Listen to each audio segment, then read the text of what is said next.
periode 93-98, serta Menteri Muda Perdagangan era Presiden Soeharto, Profesor Sudrajat Djiwandono. Prof, apa kabar? Baik, Rosi. Long time no see. Oh my God.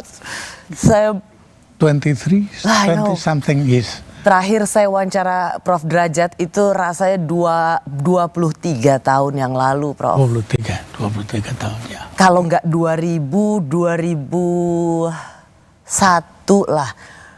Wow. It's a bad time for me. No. Tapi kan mensyukuri pasang surut kehidupan. Begitulah ya, kehidupan memang seperti itu ya. Kalau pasang terus kan nggak acu juga gitu ya. Kurang asik ya, Prof. Prof, looking good. Thank you. Sekarang kalau boleh tahu umur berapa, Prof, tahun ini, Prof? Saya 85, tapi nanti Agustus nanti menjadi 86. Masih sehat. Saya merasa terhormat sekali, Prof Derajat, bisa datang ke Kompas TV, berbincang di program Rosi. Satu kehormatan untuk saya, Prof. Terima kasih. Rasanya penting untuk mendengar pengalaman Profesor Sudrajat Djiwandono. Memulai karir sebagai seorang peneliti malang melintang di Bappenas, menjadi asisten atau staf khusus seorang begawan ekonomi Profesor Sumitro Joyo Hadikusumo yang kemudian menjadi mertua. Lalu menjadi Menteri Muda dan kemudian menjadi Gubernur Bank Indonesia. Tapi kenapa waktu itu Prof 98 lama tidak ada di Indonesia? Oke. Maaf ceritanya panjang ya. Jadi memang ya itu tadilah pasang surut ya. Jadi pada waktu saya menjadi Gubernur Bank Indonesia, saya harus mengelola Bank Indonesia yang bertugas menghadapi perkembangan yang sedang bergejolak pada waktu itu di dunia moneter, di dunia perbankan, dan ini yang menyebabkan ya harus putar otak, boleh dikatakan berapa bulan gitu hampir tidur di kantor sebetulnya bersama dengan teman-teman dekat untuk yang merekayasa bagaimana supaya kita bisa selamat dari badai yang sebagaimana diketahui kan dimulainya dari serangan terhadap Thai baht ya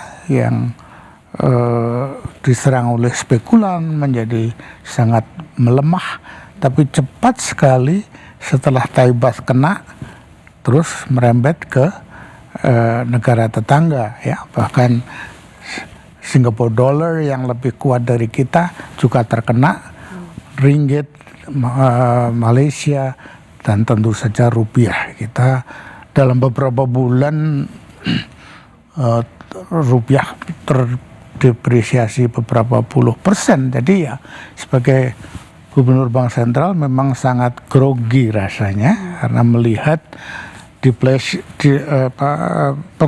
penurunan dari cadangan yang kita miliki, padahal salah satu amanah yang harus dipegang oleh Bank Indonesia adalah mengelola cadangan devisa negara tersebut. Itulah yang membuat tahun itu menjadi tahun yang sangat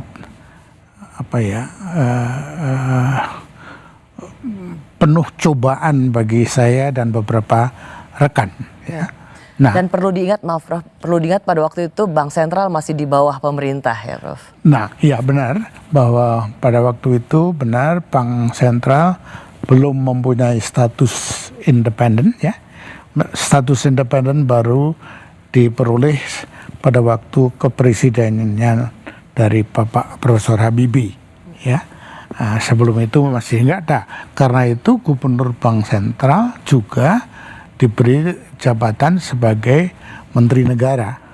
Nah, karena di dalam sistem kabinet yang presidensial, presiden boleh mengangkat atau memecat anggota kabinetnya sebagai pembantu presiden, pembantu perdana menteri. Maka rupanya apa yang saya lakukan bersama teman untuk menyelamatkan perbankan kita, bank yang jelek artinya yang kapitalnya kurang dari persyaratan harus kita tutup. Nah, waktu itu ada sejumlah 16 bank yang kurang beruntungan saya adalah 3 dari bank tadi kebetulan milik keluarga presiden. Bank Jakarta itu miliknya Pak Prabowo Sutejo, adik beliau.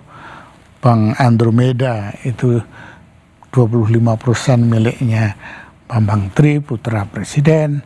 Bank Industri 12,5% miliknya Titik Prabowo yang sebetulnya juga adalah ipar saya pada waktu itu.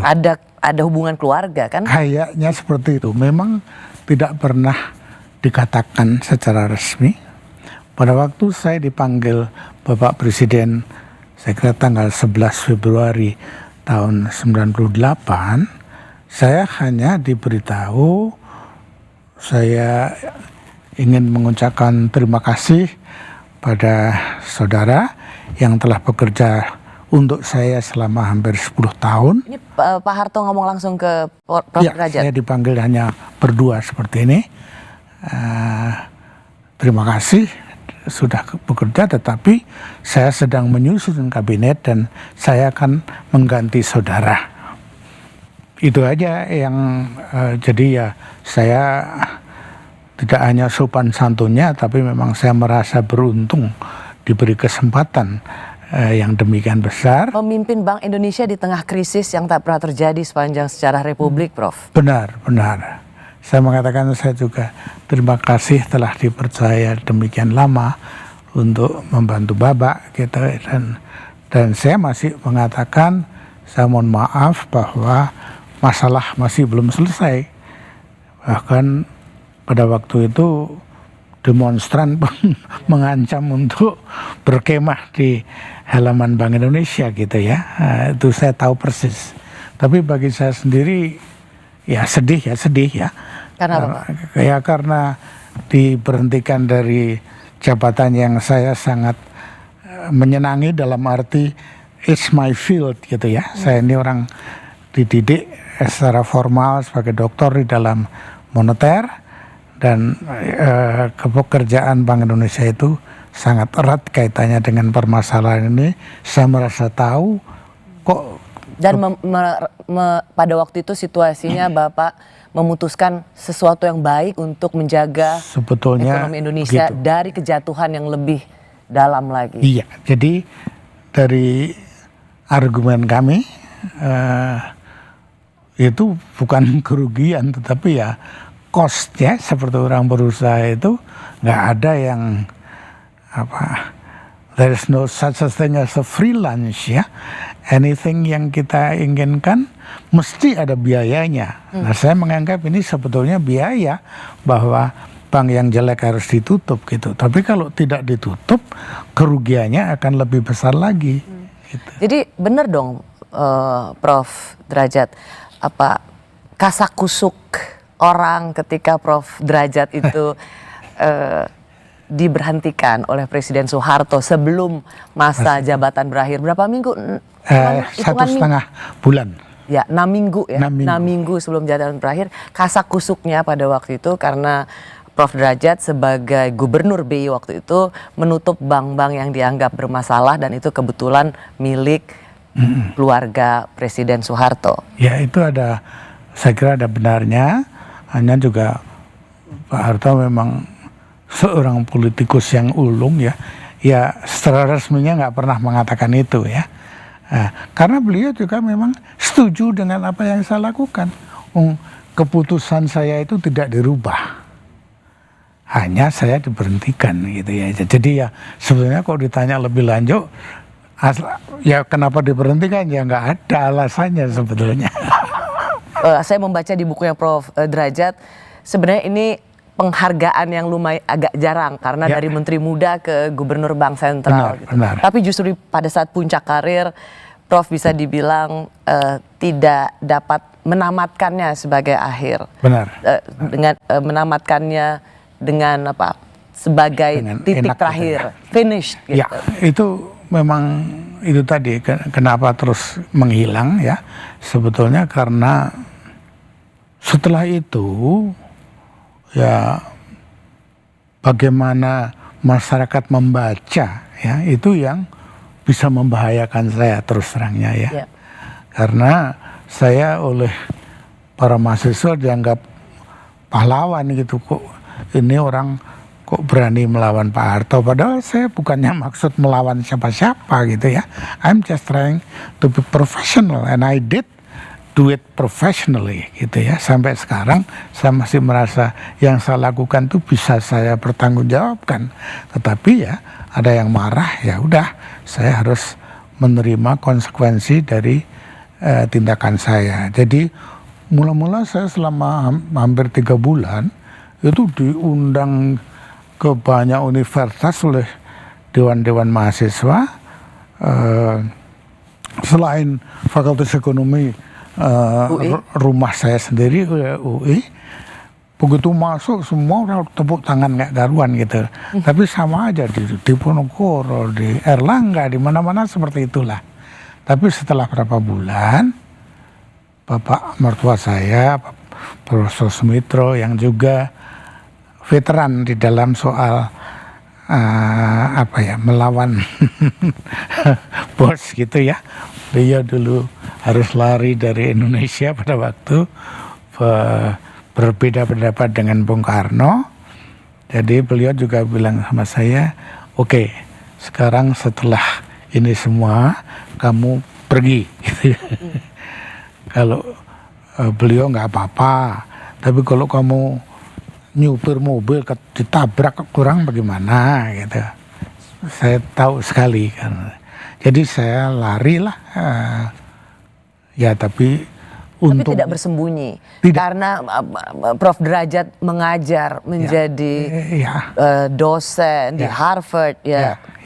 Prof ini kampusnya kalau anak sekarang bilang bukan kampus kaleng-kaleng.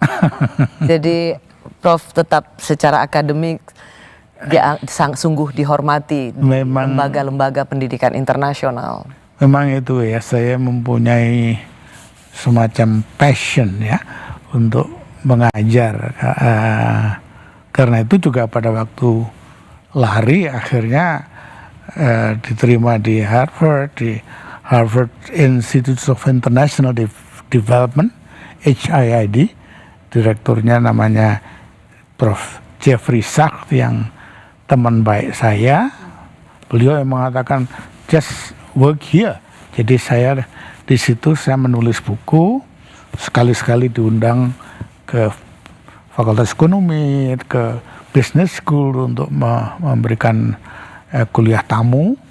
Tapi in general I was writing a book.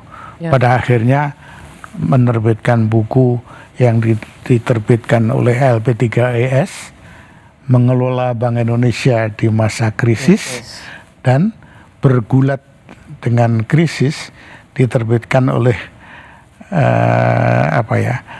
penerbit dari Sinar Harapan, Sinar Kasih namanya. Orang lihatnya mantan menteri zaman Orde Baru, gubernur Bank Indonesia, nggak mungkin nggak kaya raya. Tetapi saya mendengar banyak kesaksian termasuk dari muridnya Prof Derajat di Singapura yang naik bus, makan juga di kantin.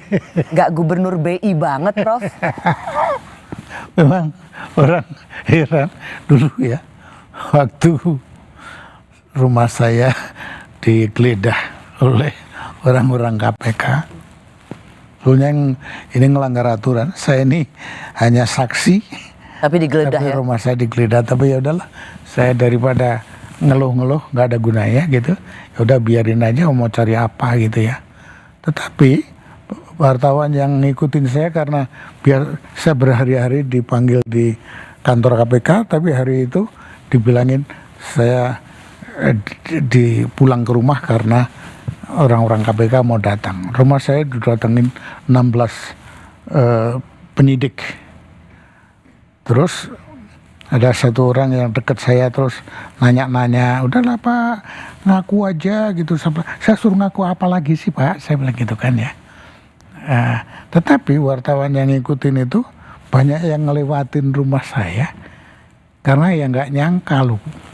Mereka harapannya melihat rumah gede gitu kan. mantan Gubernur BI. Tahu-tahu rumahnya ya cuma segitu gitu. No, it's a joke yang I almost like take it with pride gitu ya. You take it with pride. Iya. Meskipun kalau sekarang Pak Derajat kita bercerita bisa sambil tertawa melihat Iya. sebagai dari surutnya. Ya. Tapi saya tahu persis pasti pada waktu Pak Derajat mengalami itu pasti down sekali. Tentu saja sangat.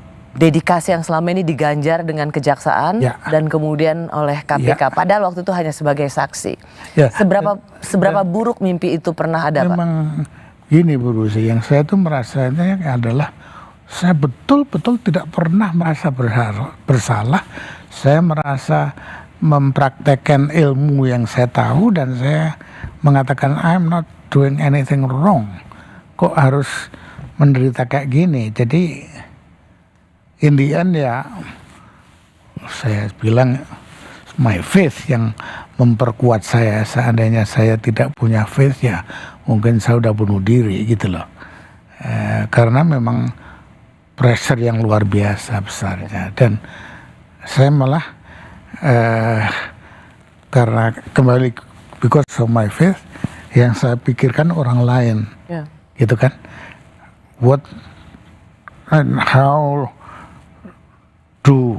did my parents-in-law think at the time? Anaknya baru diberhentikan, saya diperlakukan seperti itu, tentu nggak enak banget. Yang anak yang paling kecil pun harus lari untuk cari tempat yang lebih aman di Switzerland dan seterusnya. Jadi memang pada tahun 98 itu pelajaran yang luar biasa dari keluarga Prof. Sumitro ya, termasuk Prof. Derajat ada di situ. Kalau tadi saya ingin mengulang apa yang Prof. Derajat katakan di tahun 98 itu menantunya Sudrajat Djuwandono diberhentikan dari Gubernur Bank Sentral, putranya yang Prof. Sumitro yaitu Pak Prabowo juga diberhentikan dari jabatannya. Jadi a lot of things happen and that bad thing happen in the family. Memang benar. That is very true. Jadi orang tua dari Ibu Bianti dan Pak Prabowo masih melihat itu bagaimana menantu dan putranya harus bisa dibilang karirnya berakhir tidak dengan itu. Baik. So that's the story of my family. Berarti memang selama ini Prof. Derajat ya, think tank ekonominya Pak Prabowo ya. Saya